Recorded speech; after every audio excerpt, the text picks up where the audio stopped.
Крушение лайнера МВ Дера. Это лайнер, который был построен в 1948 году на верфи Барклей, Коралл в Шотландии. В основном лайнер курсировал между Персидским заливом и Индийским субконтинентом, перевозя иностранных пассажиров, которые работали в странах Персидского залива. 23 марта лайнер вышел из Бомбея в Басру и обратно. Он прибыл в Дубай 7 апреля и начал разгружать груз, высаживать и принимать пассажиров. Во время этого усилился ветер, который быстро достиг 7-й силы по шкале Бафорта и помешал дальнейшей работе. В лайнер врезалась лодка, и капитан решил вывести лайнер из гавани, чтобы переждать шторм.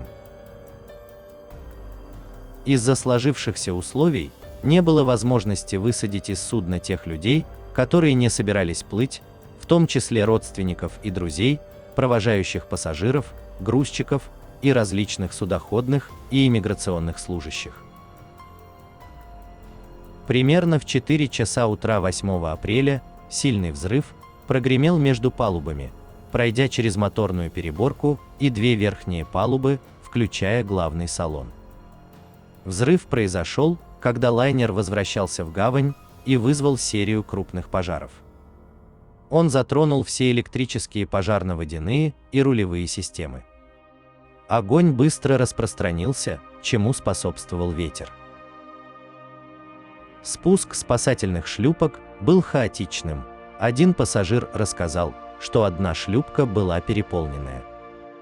Вторая спасательная шлюпка, которая была повреждена ранее во время шторма, была перехвачена спасательной шлюпкой норвежского танкера.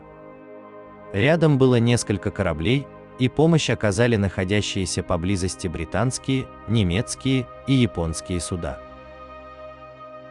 Почти достроенное здание отеля в Дубае было передано под центр приема раненых, многие из которых страдали от ожогов, облучения и ранений от летящих металлических осколков.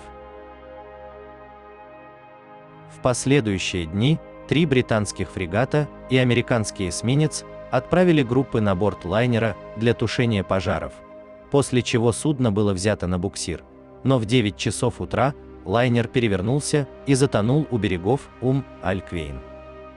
Место крушения находится примерно на глубине менее 30 метров. В результате мощного взрыва погибло 238 из 819 человек на борту, в том числе 19 офицеров и 113 членов экипажа. 565 человек были спасены.